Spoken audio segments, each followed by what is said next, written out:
Okay, so the first step is you're going to corta all around the rectangle, the whole thing around the entire rectangle.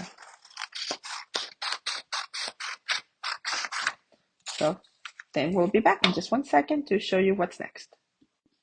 Okay, so now that you've cut the whole thing around, you see that there are two small rectangles like this. Fold those back. You can press it with your fingers, go to the other side, and repeat.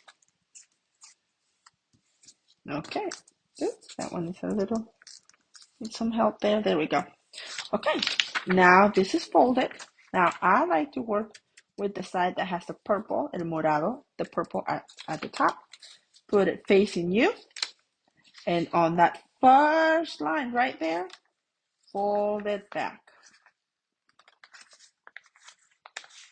Fold that back. There you go. That's folded. Now you have the amarillo part right here. So fold that forward just a little bit, just up to the line. Then fold it backwards on that line.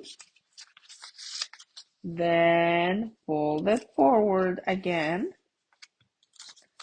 Then on that same spot you just were, that line, fold it back as fast as you can.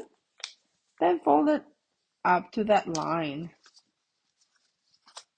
Up to that line to the next one. So we will, on this one, you gotta fold to that next line.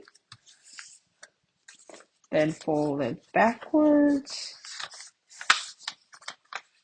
Then fold it forward.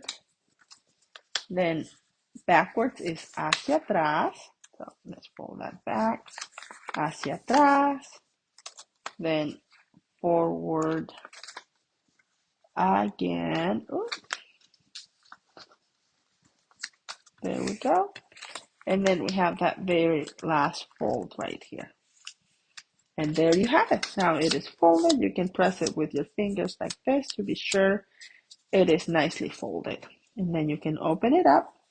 If you put it a little bit sideways this way, you'll be able to see el sombrero, the hat. And if you close it and open it this way, you'll be able to see this guy here, huh? El pavo, the turkey. Very good. Hope you've enjoyed this craft. I'll see you next time. Gracias. Ciao, ciao.